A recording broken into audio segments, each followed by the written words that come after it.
Welcome, everyone, to hell yeah! I finally caught him right on time. To True Hill Heat presents Absolutely. Yes. Well done. Oh, God. And I hit the welcome at the same time. My face hurts so bad. Clapping monkey. Welcome, everyone. If I'm a clapping monkey, you a clapping gorilla. Oh, my because God. your fucking arms be getting built with all them claps. Welcome.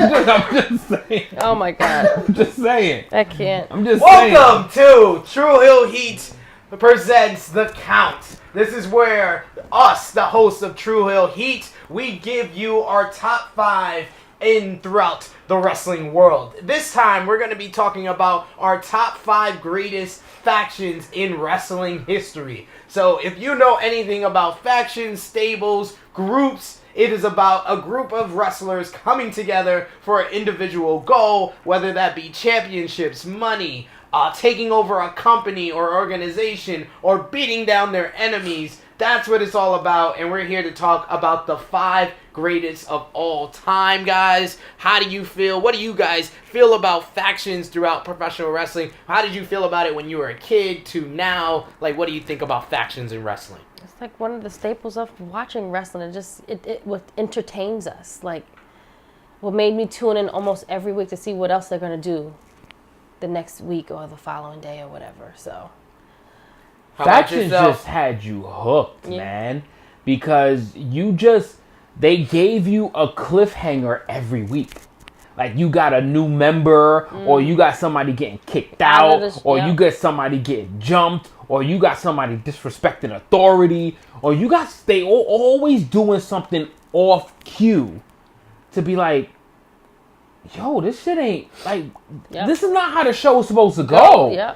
Like, what are they doing? Like, they killing the program. Like, I gotta see what happens to them. They gotta get taken care of next week, because this shit can't happen. And that shit happen every week with a new plot, a new twist, new angle. And then when they would have one match, there's like 32 people outside the ring. It'd be crazy. There's like 32 people outside the ring. Depending on what match it was, It's a lot of fun. And just to name a couple of like honorable mentions, the Nexus, very infamous stable and faction in wrestling history. Original black and yellow. Black and yellow. Yes, if you know about the Nexus, you know their very infamous story. They very great debut and then a tragic ending. The Nation of Domination. We are the Nation of Domination. One of the most famous factions in WWE history, very influential in the rise of The Rock becoming a megastar in professional wrestling. To take it off of the WWE to TNA, the Main Event Mafia of Kurt Angle, Sting, Booker T, Kevin Nash, and Scott Steiner. Or in ROH Generation Next, Austin Aries, Roderick Strong, Matt Sydal, and Jack Evans. Throughout all professional wrestling, all these different organizations, they've had some great factions. Another one from WCW, the Dangerous Alliance of Paul Heyman, better known as Paul E. Dangerously. With Rick Rude, Steve Austin, to name a couple of others. Wow. So, starting off at number 5 is one of the more influential factions in recent WWE history. Awesome. That was so awesome. Seth Rollins, Dean Ambrose, and Roman Reigns, The Shield. The Shield starts off at number 5. What do you think about The Shield? They are 3. A lot of history they made from their formation in 2012, debuting in the main event of Survivor Series 2012, interfering in the Ryback CM Punk John Cena match. They debuted there, had a classic match at TLC 2012 at the Barclays Center in Brooklyn against Daniel Bryan, Kane, and Ryback. Then from there, they went undefeated for almost 8 months. Then they won the United States Championship, the tag team titles. They broke up in dramatic faction after defeating Evolution twice. They broke up because of Seth Rollins. They've reformed a couple of different times throughout history. You talking about Blue Tista? Woo! Yes. When they beat Blue Wait. Tista. When they beat Blue Tista and the rest of them, what do you think about the Shield and their impact on wrestling? I like heel Shield more than face Shield, but Yes. Okay. they're a faction. They're a good faction. I didn't pick them, but they're a good faction though. So They're a good faction. I didn't really pick them, but I like. that wasn't part of my group, but they are a great faction though. They were great. Like I said, I love them more as when they were heels. Mm-hmm. When they first came in. When they first came in, and it was like you was like, who are these three guys, and why they keep coming? They keep coming from the crowd, which was cool. But he was like, She was about to slap the shit out of me just now. Y'all didn't peep that. Like her fingernails was like right at my eyebrow. Like she was about to she was about to slap the shit out of me, probably for good reason, because I've been trolling her with this Ronda shit like for the entire episode of True Hill Heat. So that slap was probably necessary, but Probably anyway. coming. But no, it's a good pick. Yeah, like I said, I like them more as when they were heel than face. So, what about you? Yeah, I kind of didn't really pick them either. They made it, by executive decisions. That's that Vince McMahon booking. That's what happens when you don't agree with something, and it just happens. Because my honorable mention would have been Evolution. Ooh. Okay. Evolution to me were a better faction than the Shield because every single member at a time had gold. They did. So did the Shield. That's tag team. They did though. There was 2 singles champions and 2 tag champions. No, 1 tag champion. It was 2 members that was a tag. Just 2 members of tag. Yeah, but they were tag team champions. Oh my god, a tag is 2 people. But that's the same thing I the Shield said did. The 2 Shield has 3 members. I members. said 2 guys. The Shield has 3 members. They all had gold. That's what makes Evolution more impressive. More members, and they had all the gold. Because they had 1 more member, they're more impressive? You damn right. And it was Evolution, baby. Okay. It was Evolution. They created Hall of Famers. Okay. I think they got 3 Hall of Famers in the Shield. Are any of them in the Hall of Fame?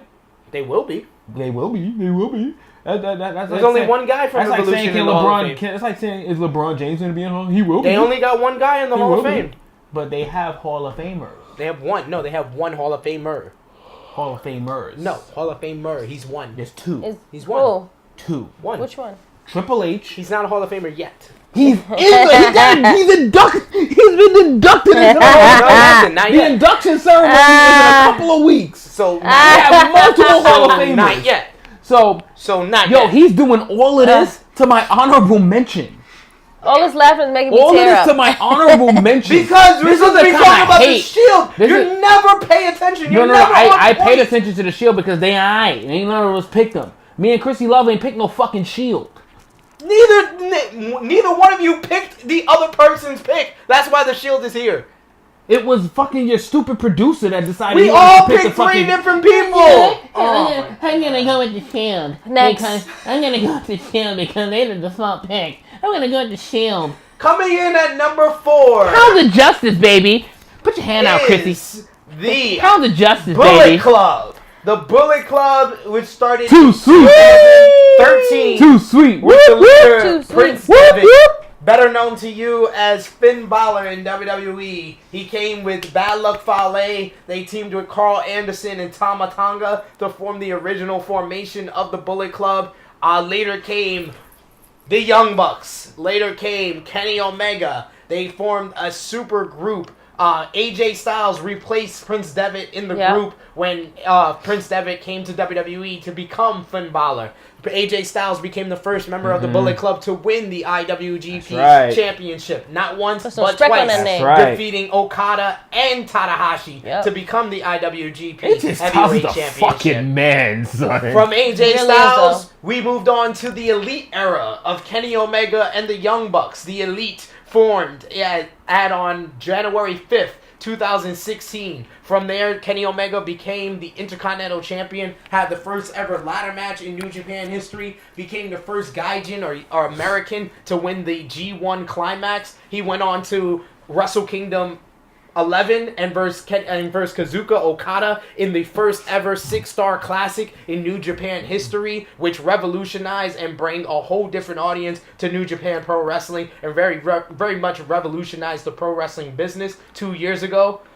From there, the Elite became even bigger than the Bullet Club and had to be removed from the Bullet Club by none other than the new leader, Cutthroat. Switchblade Jay White, the new IWGP Heavyweight Champion, who took over the Bullet Club after a year of great storytelling where he took over and removed Kenny Omega and the rest of the Elite from the Bullet Club. So the Bullet Club, their impact on professional wrestling, no one sells more merch than the Bullet Club in the last couple of years. The Elite and their impact on the professional wrestling business, creating All Elite Wrestling. The Bullet Club being on this list was a must. It had to happen, and all three of us had the Bullet Club on our top 5. So what are your guys' thoughts?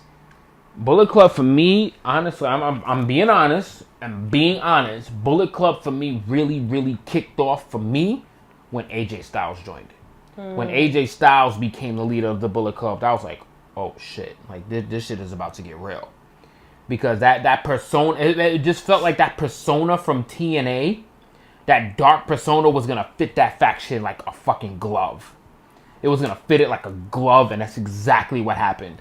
And the fact that he was able to go to New Japan and win their most prestigious title twice, I was like, yo,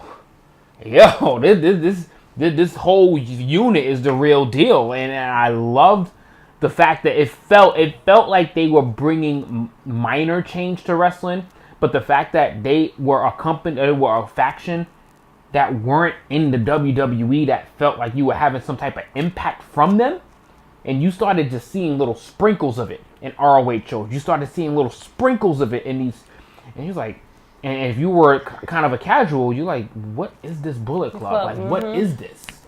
And then once you get more in tune to it, you were, oh shit, this shit is really fucking cool. Like, this shit is really cool. So that, to me, AJ Styles, to me, is what got me really, like, entrenched into, like, oh shit, like, this might be the best thing in all of wrestling right now. Anything, even WWE or not. So that, to me, was an easy choice to go into the countdown for me, to the count. So how about you, Krssi? I know in the past you've said you're more of like a casual fan when it comes to New Japan. So what was your like reasoning for putting Bullet Club on your list? I saw the merch first. The merch like sold me, and I was like, "What's this cool looking? What's this Bullet Club? Look." Mm-hmm. And I was like, first of all, why are people walking around with bullets on their shirts? Right. What's going on with this? Like, and then like you seen, of course, like you said, Finn Balor, which was like Prince Devitt. And then, like, when I've seen it, it was with AJ Styles. So it was, like, this cool club, and they was, like, fucking up shit over, not even in the United States. Like, you know what I'm saying? So that's what drew me into that club and whatever they were doing, which was, like, awesome, which was the merch that sold me in their faction.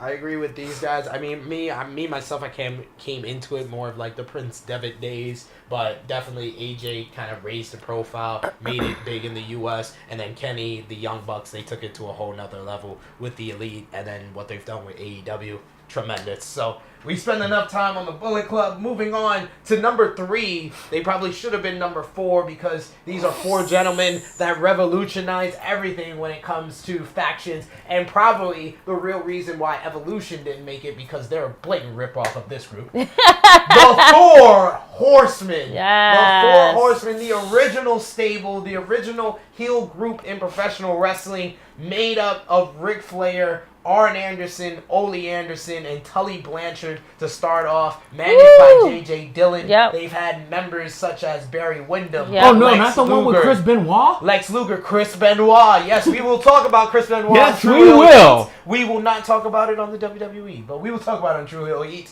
Dean Malenko, Kurt Hennig, Mongo, Steve McMichael. Oh my God! So many different members. He was Paul a great Roma, late entry. Paul Roma, little known one because he was such a big enemy. Sting, yes, he was a member of the 4 Horsemen. It reminds me of a simpler time in life, you know? Yes. What was your thoughts on the 4 Horsemen? For me, they were the original stable I knew about in wrestling. Original bad guys. Yes. The original bad guys. The original guys that you wanted to hate, but you really liked them and was like, they're so cool. And like, they're really messing up. And they're like, what are they going to do next week? And what drew you in every week?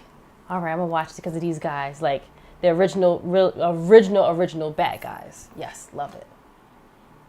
Growing up, this was the first faction I've ever grown up. This is the first faction that I grew up as a kid.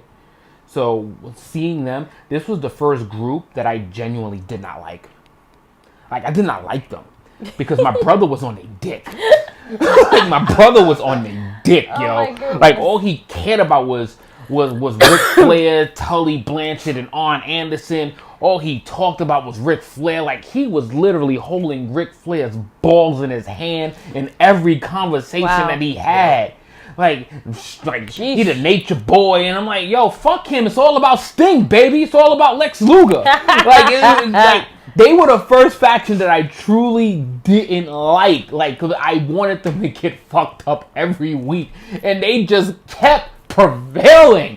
Like, I mean, part of why Ric Flair is a 16-time champion. It's true. But that just seeing them always succeed and just got me mad. Yeah. Because when this time happened for me when I was younger. So obviously I'm the young one, so I like the good guys. I like the Stings. I like the Lex Lugers. I like the Hulk Hogans. I like the heroes. And these bad guys wearing ladies having this great lifestyle, fucking rubbing it in your face with all these hundreds, and you got dollars and quarters. Yep.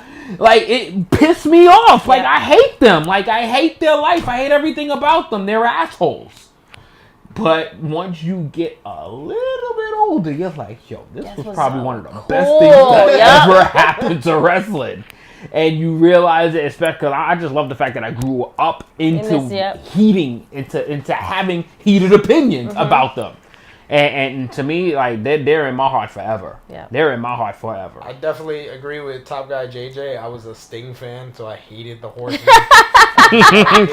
First watching WCW. But I got to grow up, like you said, and then by the time I was like 12, 13, 14, I grew up in the time where the Four Horsemen were feuding with the NWO and feuding with Eric Bischoff, and I was cheering for the Horsemen. Yep. So it was all range of emotions with the Horsemen, so I'm very glad they made this list. Coming in at number 2, very influential throughout the entire professional wrestling history, the New World Order. The NWO originated in July of 1996. You. With the original members, this one's for you. Outsiders. This one's for you. This one's for you. I can't. Yeah, so she made sure she said both red and black when she said. But no, you can't do NWO without the original, Junior. No. This was just for you. We ain't got time to play both shows. I always wanted the red one, but I didn't ever get one. I always had the black and white one. I swear, the music, the shirt, and Sting's face paint. The best things about the Wolfpack. Sting's face paint did it for me. About the Wolfpack. Sting. But for me, when we talk about the NWO, I think about the original 3. I think about that stretch from May of 1996 where Scott Hall jumps over the guardrail. Oh my God. Kevin Nash comes in a couple of weeks later. Red with the black. That shit was like introducing himself as the big guy, and then the build up to who is the third guy? Who's the third guy? Who's the third man? Who's going to be their tag team partner at Bash at the Beach 1996? Yeah. And then Hulk Hogan coming down to the ring and dropping the leg on Macho Man Randy Savage. The promo afterwards with the trash being thrown in the ring, being thrown at Mean Gene. He got hit with the bottle, yes. Poor Mean Gene, R.I.P. Mean Gene, who is just interviewing these 3 outlaws who just took over the professional wrestling business. That stretched from there to about Halloween Havoc 1996. Yep. That was like the purity of the NWO for me. I would say you could stretch it up until about like March of 1997 when Sting came in and Sting finally attacked the NWO. That was probably like the best stretch. The best WCW time. That was just a great time to watch WCW. Every week you had to watch it. They made WCW must see, and they brought realism to professional wrestling in the 90s. Like everybody wants to, talk smack about Ronda Rousey and Becky Lynch and Charlotte, with them bringing realism into their storyline right now. The NWO brought it in 1996, and it revolutionized the entire game. So let's wait and see with the women right now. With the NWO, you see the impact they made. So let's wait and see with that. But what do you guys think about the NWO? I mean, if I'm gonna the go, greatest, That was part of my childhood. Like, Man, shit. Like, you had to make sure that you had both your remotes ready. Well, we had one, but we had to keep turning back and forth. Cablevision was lit back then, boy. What? That black and red remote was lit. That red button almost fucking... That red button, that previous button, that shit was always faded out. This shit was like, always on two channels. It was what was 37 and 38? Back to back. Like, how did they do that? They knew what they were doing. Like that back then, like you had 8 o'clock to like our bedtime was probably like 10, and then I was old enough so I got to stay up to 11. And I got to see everything. I had to tell my brothers what happened in the morning. Oh my God! And then I was mad that WCW was finishing at like 10, and then I had like that light. My phone keep going off. Oh. So like, but I was so mad that it was over, and then you like, I got this last hour, I got to change my channel no more. But if you missed something from WCW, you was watching, you was so, and you didn't have like the DVR we could rewind back, you know. Yeah. So it just reminds me of a simpler time in life. It was a great time to be a kid, definitely. Yeah, with the NWO, and then finally, what we were turning the channel to.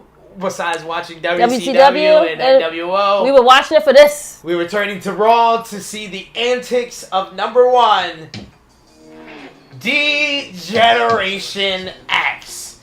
The 2019... The only people to have their own pay-per-view. Yes. Well, the NWO had had sold out. And sold out. But DX, we talking about WWE, yes. Two separate ones, yes. They did have their own pay-per-view, In Your House, DX, the best theme music. DX was made in October of 1997. The original members, Shawn Michaels, Triple H, and Chyna, and Rick Rude. And Rick Rude, the bodyguard. He was there for a little bit, but he's one of the originals. He was there for a cup of coffee before he jumped ship to NWO. Yep, he sure enough did, yep. That trio stayed together until Shawn Michaels retired from the WWE in 1998. He dropped the ball, as Triple H said it, and then the next night, X-Pac, Sean Waltman, the New Age Outlaws joined, and then we had the all-new DX that which was what? The WCW, yes. a DX that impersonated the Nation, the corporation that won the WWF. I think it made it better when Shawn left. Unfortunately, how much I love Shawn Michaels, but that whole like WCW thing, I was like, yo, are they really gonna get inside? Like, why are they really gonna, like, I was hoping that they got inside. Absolutely. I wanted them to get inside so bad, because I wanted to see, like, do I have to watch both channels to see what's going to happen? Like, I was excited. Why didn't WCW open the gate? Why didn't they open? They should have just let them in. The big mistake, because that would have drawn a lot of on ratings. both channels. Like, the commentator on both sides, like, I'd have to watch 2 different TVs in 2 rooms to find out what they were saying. It was crazy. It was a crazier time with DX. The impact that it had on the business, it definitely raised the profile of Shawn Michaels, raised the profile of Triple H, made X-Pac and the New Age Outlaw stars, made Chyna one of the more revolutionary women in professional wrestling history. Any words about DX before we close out the count, JJ? From pulling out the anchor of a car to blowing Vince McMahon up to impersonating the McMahons, yes, to the whole the Mizark, to everything that they've done, to fucking Shawn Michaels mooning you on live TV. Yes. It felt the thing. This is why I picked DX over NWO.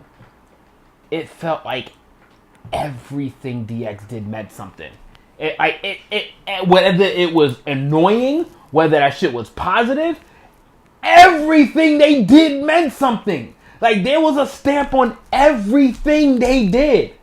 Whether it carried from Triple H, Shawn, Rick Rude, and Chyna, to the Outlaws and X-Pac, to when they reunited, they had impact for 2 decades. For almost 2 decades. For the better part of 15 years, they had a stamp on the world of professional wrestling, and the New World Order had the biggest stamp on professional wrestling, but it was only for about 2 years. So DX has lasted so much longer with multiple inserts And the fact that they kept it fresh, they kept it vibrant, they kept they had 6 different personalities all the time. Everybody brought their own flavor. Yeah. They brought their own controversy. Yep. And it was, when you talk about, that was the version of must-see TV. Yeah. They were must-see TV. As soon as you hear that music, I don't give a fuck what you're doing. Whether you were cooking, whether you were cleaning, whether you thought you might be doing something in your bedroom, especially when you were younger. Hold on, babe. After this segment, I swear I'm gonna fuck shit out of you right after this segment. Okay. Listen. I was a child. I was 16 years old. I was 16. You best believe I was watching wrestling and having company over. You hear DX's music, they only gonna be on one time for the night. I'm gonna have you all night. Okay.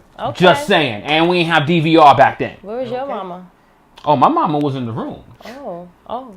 My mama was in the room. Okay. You know. With that being said, thanks. Yeah. Well, I guess. You know, a little information for the true heels. You know what I mean? Now, I know some of y'all can relate to that. I know y'all can relate. You know what I mean? Don't be acting like y'all can't relate to that. SP probably had a story or two too, cause he a little thotty thought, you know, too. He a little thought too.